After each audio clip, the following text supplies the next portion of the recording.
Hi, my name is Kristen, and I'm a blogger on the Verbal Abuse and Relationships blog at Healthy Place. And I want to talk a little bit about what it's like when you're in a relationship with someone who says things like, I never stop you from doing anything that you want to do, or I never try to keep you from doing anything. And this is, but they obviously do. And it's really difficult to talk about this with them or with anybody else, because there are methods of control in a relationship like that that are really hard to put your finger on. And I think of it now as sort of like the carrot and the stick methods of control. So let's talk about the stick methods first, because I think they're easier to identify. The stick methods would be things like putting down your friends or the things that you like to do things with, so that when you do go out and do things like that, they're like, oh, you're gonna go do things with that person. Well, I hope you don't turn out to be like them. What does that say about you that you like to hang out with that person? Or they might do things to make it known that they think that they might just give you a dirty look if you go do things like that.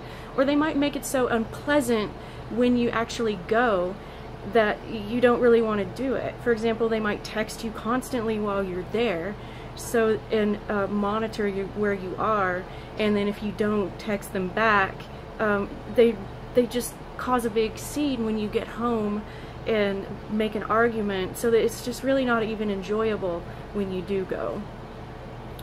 So those are just a couple of examples, but over the course of time, it can make it really difficult for you to do other things with people other than them. So those are like the stick methods of keeping you from doing other things. Okay, so what about carrot methods? So you might make plans with somebody else, right? And then when you tell them about it, they might say, well, baby, I had special plans for us tonight. I was going to take you to that restaurant you always wanted to go to. I know that you have always wanted to go there, but fine, if that's what you want to do, go ahead and go hang out with them. But that's okay. I'll just take you another time. And they try to make you feel guilty for going.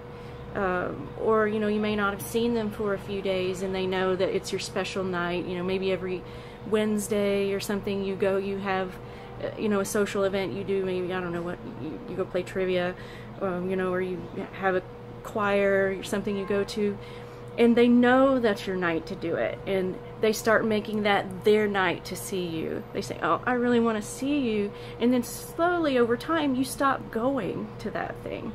And okay, so those are more like carrot methods, where they're slowly making you making that their time with you. They're taking you away from other people slowly by doing these things. And what it's all about is isolation. They're isolating you from other people. They're isolating you from other ideas, people that might be able to tell you, hey, what they're doing to you isn't so good. They may also be trying to isolate you from meeting anybody who might be better for you than they are.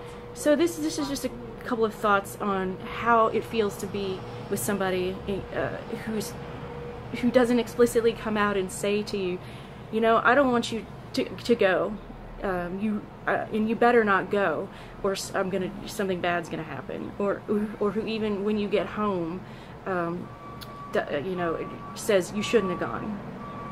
There are a lot of ways to treat somebody. There are a lot of ways to keep somebody from going somewhere if you really don't want them to go. So, thank you for listening. Goodbye.